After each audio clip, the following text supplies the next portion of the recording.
Hello, everybody. Welcome to Cub Chat Live. We're joined by a face who's maybe new to you, but she has been working behind the scenes on your behalf for a while. We're joined by Tamara Christensen, Tamara Christensen, we just talked about this, who is a council commissioner, and she's on the National Cub Scouting Committee.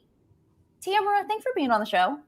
Okay, so I'm just going to say it's a little bit of a fangirl moment for me, Gina, because I love Cub Chat Live. And what an honor it is to be here and to be with you. I mean, I'm a huge fan. I just want to say that. Okay, we're a huge fan of you. Luckily, Tamara and I met a little bit earlier this year, at least face-to-face. Again, we've been on some of the same email chains and things, but face-to-face, and it was very, very cool to get to meet, like I said, one of the people who's like working on behalf, a true volunteer, working on behalf of everybody who's watching here.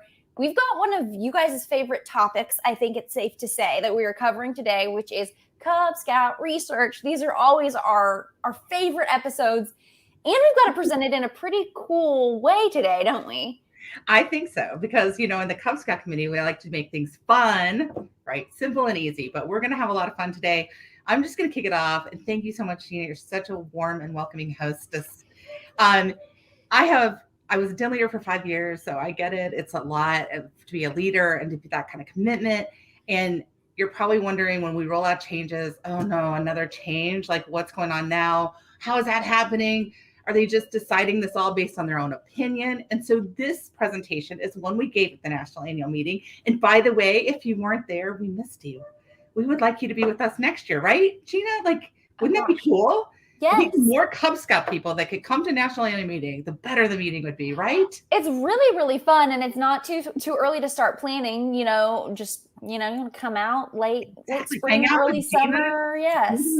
Come on. Okay, I'm no big deal, but you're the big deal. I want to have you on every episode. You've already hyped me and made me feel really good. I'm going to be feeling good for a few weeks now, so thank you.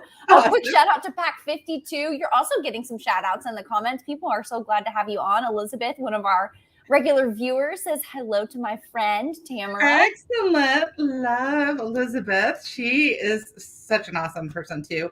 Always helping out. And I'm welcome Pack 52. Excited that you're here. We are always looking for data. When we're making decisions on the Cub Scout committee, we do a lot of different things. A lot of different stuff floats past us. And it would be easy to go, when I was a den leader, like this worked well for me. So obviously it would work well for everyone, but that's actually not true, right? Just because it worked well for me or worked well for one of my friends doesn't mean it's going to work well for everyone. And so the only real way that we can make sure that we're creating change that's really amazing for everyone is to ask you for your opinion. So Pack 52, Elizabeth, everyone on here, if you've ever filled out a survey, thank you. You are the reason why these changes are going to be awesome, is because of you. Because you may think that you fill that survey out, nobody's reading it. Who cares what I think? We care what you think. I have read so much information coming off those surveys. We've learned so much, and we have fine-tuned the things we're working on. So we are data informed in every decision we do. So I thank you. I applaud you. You guys are rock stars. So this is what we presented at National Annual Meeting. We thought, this is important stuff. We need to bring this to the masses, to the people who helped answer these questions. We need to bring this to you. So we decided that it would be super fun to have this as a game. So Gina and I are going to lead you through this. Let's see how you do. Are you a Cub Scout master? Or are you surprised by some of this? For me, when I took it, I was thought I would do really well. I did really well in some areas, but not great in others. So let's see how you guys do. I did okay when I did it, but some of these answers surprised me. So guys, you definitely want to tune in. Obviously, if you are watching, tag a fellow leader or parent right now so that they can tune in as well. And also, before we get going, I just want to give another shout out to Tamara for joining us today, and to the whole Cub Scout committee, our national committee, and Anthony. You guys, I'm thinking about all of your faces, and you right now have really pushed us to, as Anthony says, listen to the data, not opinions, not just, somebody's opinion here or there. And as somebody who has no say in any of the program changes, but does get to communicate about when these changes happen, we've seen a market change. I'm thinking about, this newest information as we're talking about family dens. It was well received. Everybody was happy about it. They were like, hey, we've been asking for this. It wasn't like, oh, we made this decision in a vacuum. We don't know how it's going to work. It's just like you said, but thank you guys for answering surveys. Thank you, committee, for listening to the surveys. We just appreciate you. And now I appreciate that you have prepared a fun game for all of us. Exactly. Because on a Friday, we all need a fun game, right? Yes. So, okay. So we're going to kick off with a question. So you'll have 4 options. So first of all, I preface this by saying, if you are driving, this may not be the game for you. But come back and play later. Yeah, right. But if you're on a place where you can pop the answer into the chat window so we can see who amongst you are the Cub Scout masters. So, all right. So we'll go to the first question. What percentage of Cub Scouts received the World Conservation Award patch? I love this patch, by the way. I love panda bears. I love a panda. So stinking cute. Okay. A, 22%, B, 1%, C, 18%, or D, 6%. Okay, I give it some thought here. Yeah, so I'm already seeing that we're getting a lot of C's, which is 18%. So you guys are thinking relatively high in terms of the spread of answers we've got here. Okay, and I see a B. Okay. But mostly I'm seeing C's, D's. Okay, Ryan, thanks for playing. Alex, okay, D, all right. I think this consensus we're getting is C. Okay, I'm going to have you lock in your answers now. And what's the answer? It's going to surprise people, I think. Are you able to press? There you go. 1%. I know this is shocking because I know our pack. So if I had answered this and thought, oh, of course everyone does this, but only 1%. So that was surprising, right? Okay, so we're going to go to the next question. What percentage of leaders indicated that the Outdoor Activity Award was the incentive to conduct outdoor activities? A, 72%, B, 45%, C, 88%, or D, 12%? Okay, so I want to just clarify what this question means. I'm asking you, Tamara. Okay. You know that. I thought you were going to clarify for us. No, I can't clarify. I'm wondering. So this means like how many leaders use the Outdoor Activity Award as their incentive to do outdoor activities, right? Right. So like I wasn't really going to go on a camp out, but then I decided to go on the camp out because this award or an award, wanted me to. Okay. Well, most people are saying D for sure. Okay. Okay, Katie, thank you. David, he's on it. He's on it. Rusty, excited. Okay, Mike seems to be leaning towards D. Luke. Yeah, I'm thinking D. I think D based on our audience. Okay, all right. Let's go what the answer is. Ta-da! Yes. Oh, you guys are so good. See? Totally used. So they knew that one. The first one was a surprise, the World Conservation Award. It was because the patch is so cute. I know, it's hard to believe. Right? Okay, let's go to our next question. We got some really smart people on this call. Okay. All right. On average, what percentage of Cub Scouts earn any given elective adventure? A, 8 to 12%, B, 30 to 35%, C, 15 to 25%, or D, 38 to 40%. Okay, I think this question is tricky. I think it's a hard one to answer because on one hand, you're like, well, the elective adventures are really fun. On the other hand, you're like, there are a decent amount of them. So at any given time, you're not expecting maybe a ton of, I don't know. I know this could go either way. Cindy says C. Okay. Emily, C. Okay. So I'm seeing C, A, B, Elizabeth, and D, but mostly C's. Okay. Rusty says C.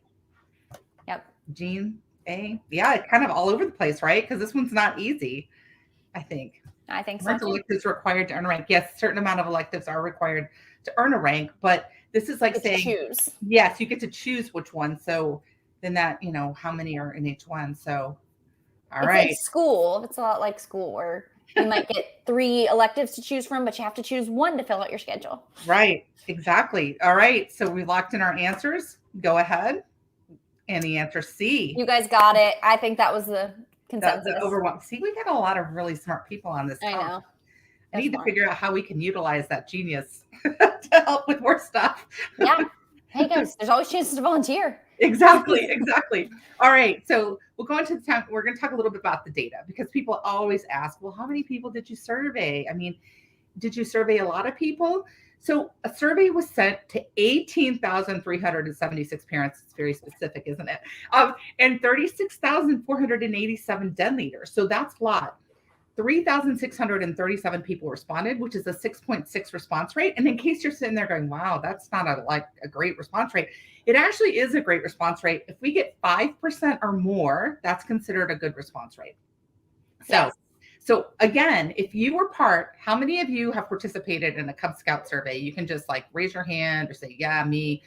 I want to thank you again, because I can't thank you enough, because I know how busy you are. You're leaders, you're Cub Scout leaders, you have young kids, and you took the time to give us data in the survey. And that is so huge. And I really thank you. We could not do what we do without your help and without your data. So what we decided, what we came up with out of the data, it showed us that awards are not driving behavior.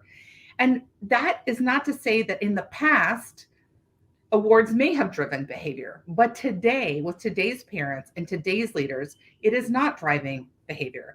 And we see that 2 out of 3 people who were surveyed think of them as recognition, but not an incentive.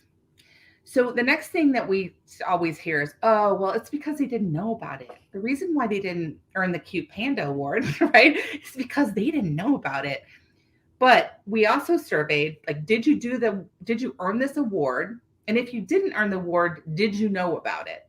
And 50% of the people that said that they didn't earn the award indicated that they knew about the award, but they chose not to do it. To chime in, it seemed like some of our volunteers watching kind of knew that awards weren't big drivers for Cub Scouts. And I think this is interesting. Maybe one day there'll be a survey on this, because my inkling, but not the data, tells me, it gives me kind of I lean towards thinking Cub Scouts don't really think, they're new-ish to scouting. Right.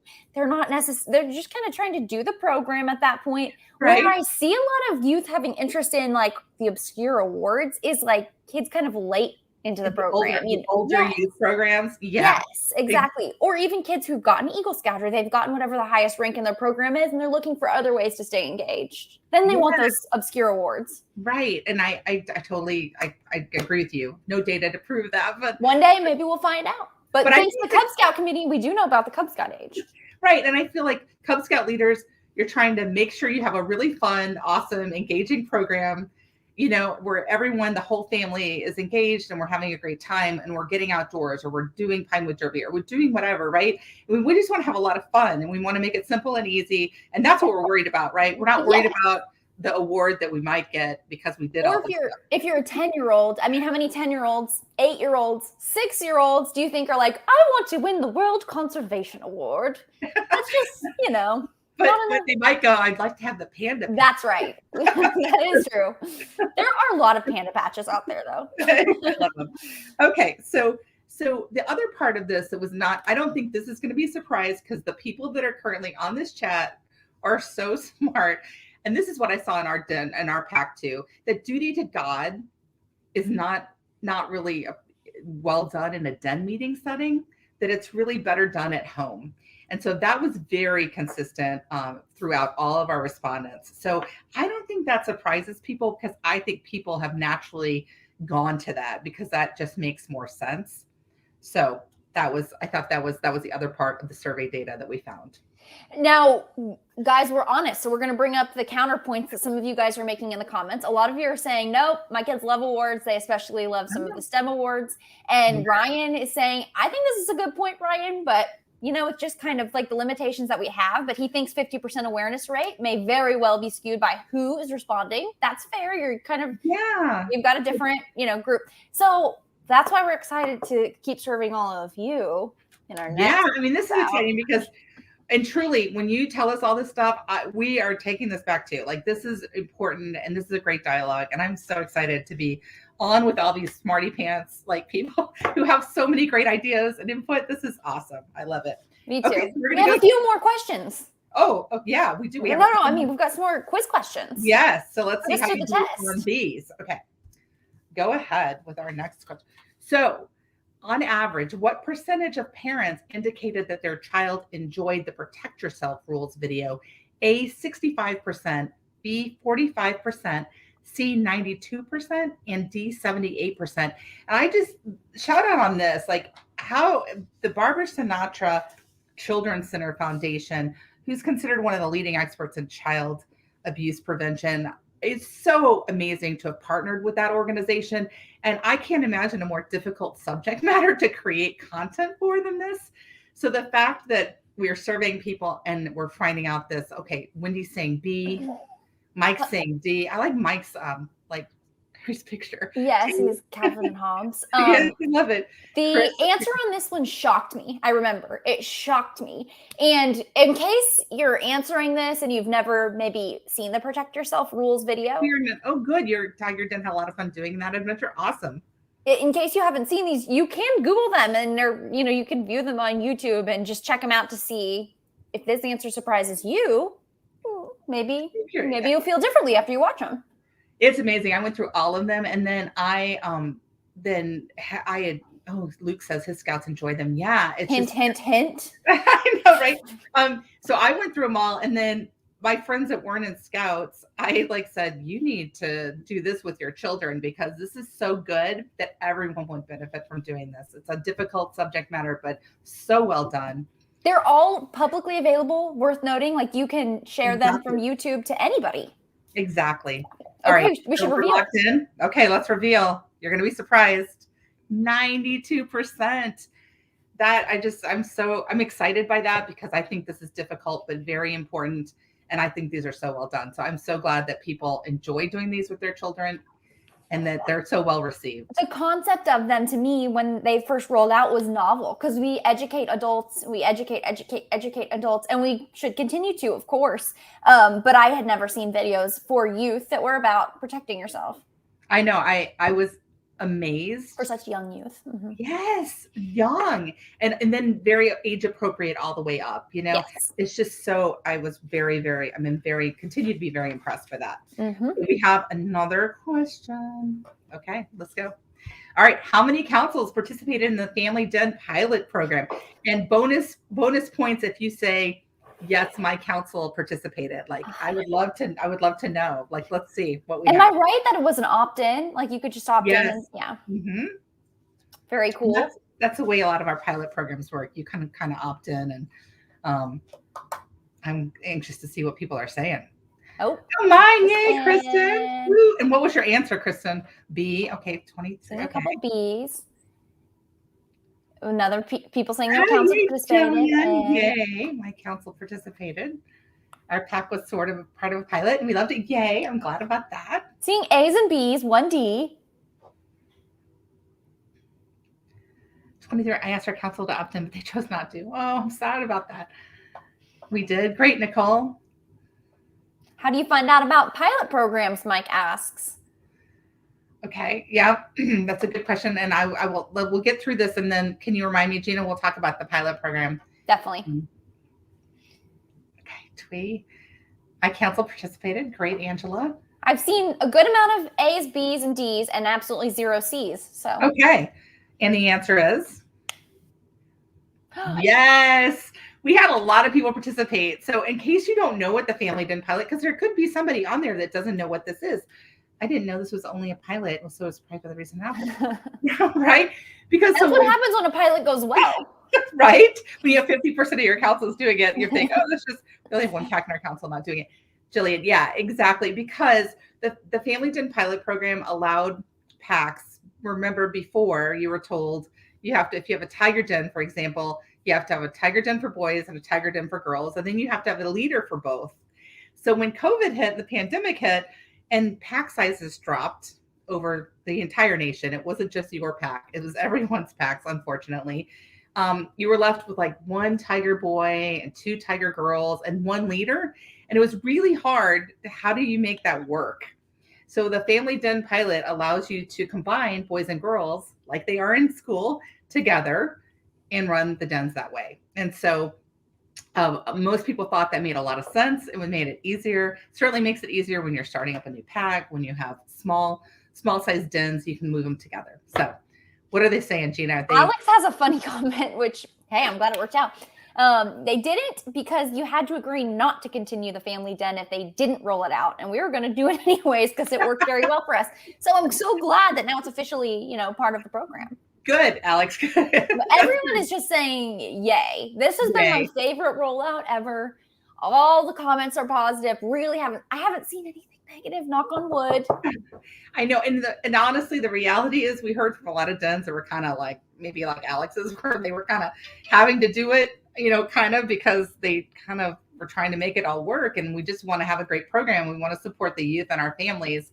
And it just made sense. So I think that people like Alex came forward and told us that, and then we're able to make this a pilot. And yes, and this is our A team. Ryan just took the words out of my mouth. This is our A team watching right now. This is very engaged volunteers we have tuned in. Think of all the brand new families around the country who have a son and a daughter, and they were bringing them to the same meeting, and they have, and probably still have, no idea that wasn't just how it worked. Exactly. So we want to make it fun, easy, and simple. I promise you that is our mantra through everything we do. So we're so glad that that's worked out well. And I think there's maybe one. We've got one big question left. All right. Bringing it home. Participating packs in the Family Den pilot grew year-end membership by what percentage compared to non-participating packs, which grew by 16%? So A, 5%, B, 14%, C, 9%, and D, 20%. I think this one was easy, but anyway. I think so too. Let's see. Not surprising. Let's see. Yeah, everybody knows. They know. Everybody knows because these are the smarty. This is the smarty group. I'm telling you. Also, just logically, we made it easier on parents. So right. It was easier if we make it easier to bring your child to a meeting, they're probably going to come. Exactly. All right. So these guys know the answer. Absolutely. Yeah. So the answer is not surprising. D, 20%. So then our next slide, I'm just going to go over a little bit about the data. This is cool. Yeah. So the Family Den pilot program was 150 councils, so 2,178 packs. So a really nice pilot program. That's a pretty big pilot. We saw our fall membership, more girls and more boys, and we did it across both non-participating packs and participating packs. But you'll see that we had a 3% more membership increase in the ones that were family dens in the participating packs. And then you see our year-end membership growth for participating packs was 20.1%, and our non-participating packs was 16%. So then we talk about net promoter scores, and you guys might be experts in net promoter scores. I know that I was not, Gina. I'll admit this. It's kind of confusing. I was not. So this is not a BSA thing, in case you were thinking, oh, is this something Boy Scouts made up? No, this is actually an industry-wide standard. So what we do is when we survey people, we ask them, hey, how likely are you to recommend Cub Scouts to your friends and family? And if they give us a high score, then it gives us a +1. If they give us kind of a medium score, this becomes a 0, like it's in the middle. It doesn't help us or hurt us. And if they give us something that's on the lower end of the spectrum, it becomes a detractor. So what they take is the ones that were high promoters, and they subtract the detractors, and then that gives you this score. So 30 is considered a good net promoter score. So you see that the participating packs net promoter score at 52 is really good. Like that's really good. So that means that the overall experience of these families in these Family Den pilot program are very positive, and they want other people to join Cub Scouts, which is of course what all of us want. You'll see in our non-participating packs, it's still a good number at 37.96. But I mean, obviously, we always want awesome or great, which is 52. It's definitely a better. That's our best. Yeah. Absolutely. So that's kind of like where I think that's our final slide. But I will happily answer questions, but I just want, we can answer some questions. Gina, I know you had one about how do you participate in the Family Den pilot program. Yes. You don't even have to participate in the pilot anymore because it's a real thing. It's been rolled out, and you can just do that.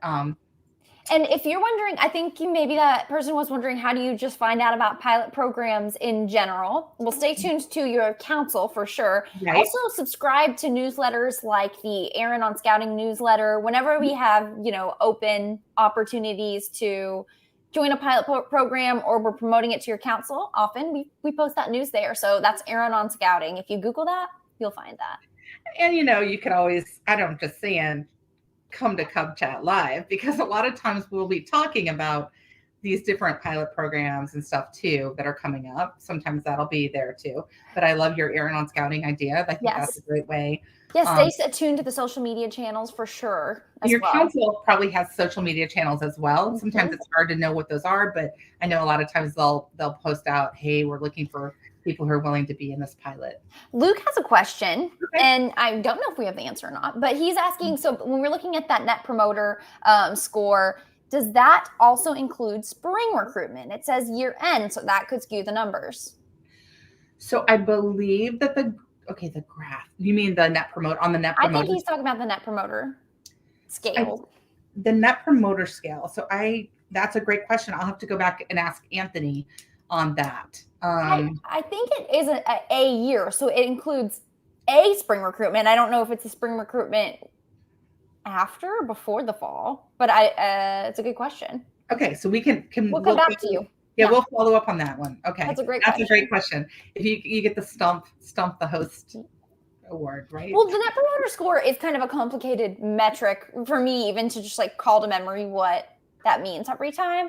But it is simple just to think, basically, again, you're asking families, do you recommend this program or not? Or how likely are you to recommend this program? And to me, again, it makes sense. They're more likely to recommend it if we make it more accessible to their family. And if you could drive to 2 places or 1, if you have 2 kids, which one's easier for you? Exactly. Our parents are busy, right? Yeah, exactly. Awesome. Are there other questions? We have a ton of shout outs. We have a lot of viewers. Guys, keep your questions coming. Even after today's show is live, you'll be able to review today's show. You'll be able to send it as a link, and we'll be looking at comments. So if you have any great questions, we'll jump in there and give you some answers. Shout out to all of you guys whose councils participated in the pilot program. Shout out to you if they didn't, because now it's launching everywhere if your unit opts in.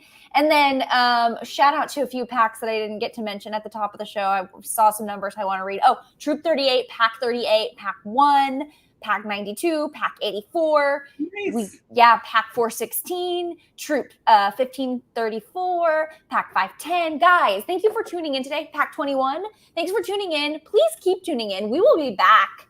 I think we have a couple best of episodes coming up for Cub Chat Live, and then we will be back in a couple weeks, Friday, 2 p.m. Central. We're also live on Tuesdays at 3 p.m. Central for Trek on Tuesday. We got lots of good stuff coming your way. This coming Trek on Tuesday is joke focused. You're going to want to be there. I know you volunteers have a lot of good jokes, so we need you there.